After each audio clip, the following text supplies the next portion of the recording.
When Pripyat was evacuated, people thought they were being saved. In reality, the damage was already done. They just didn't know it yet. On April 27, 1986, shops in Pripyat were still open. Children were playing outside. People stood on their balconies, watching smoke rise from the power plant. They were told one sentence: evacuation for 3 days.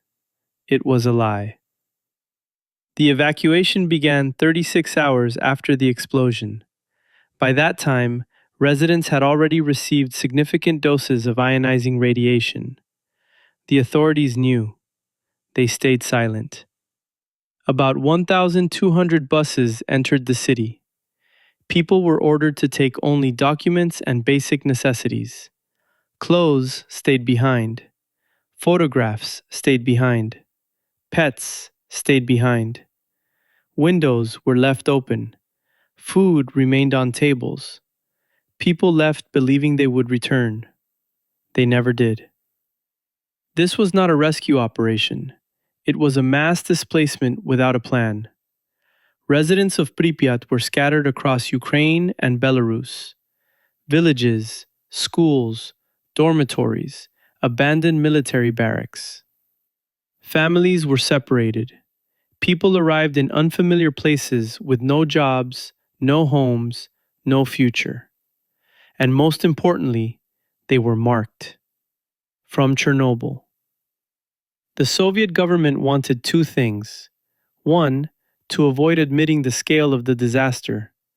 Two, to keep the Chernobyl power plant operating. So a decision was made. Build a new city. That city was Slavutych. Construction began in 1987, from nothing, in the forest. Officially, it was built to house evacuated workers. In reality, it existed to keep the nuclear plant running. Slavutych was not built for people. It was built for the system.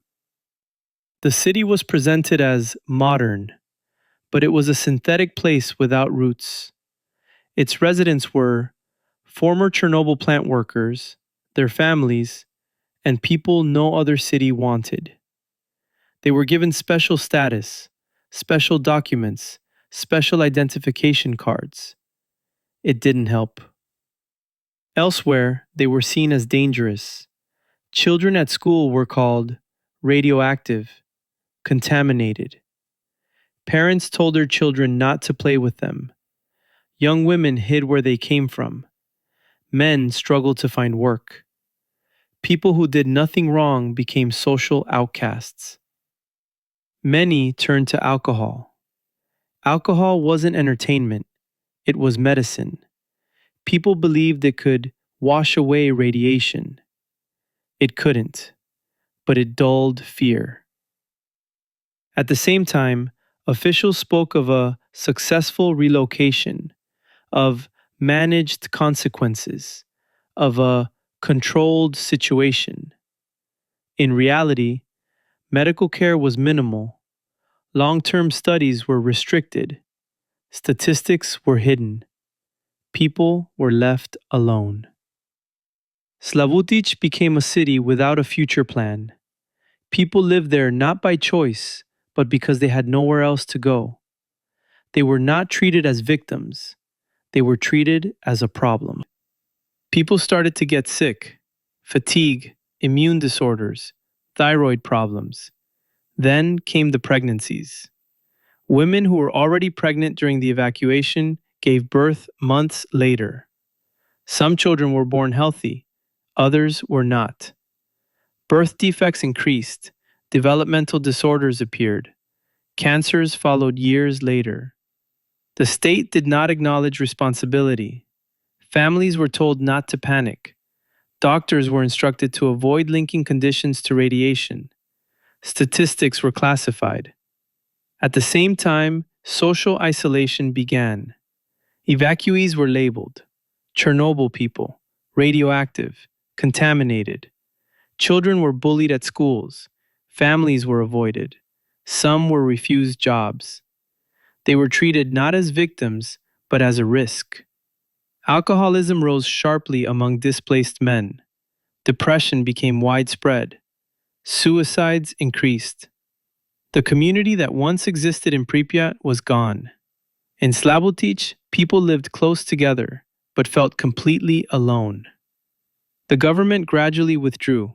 Benefits were reduced. Medical support declined.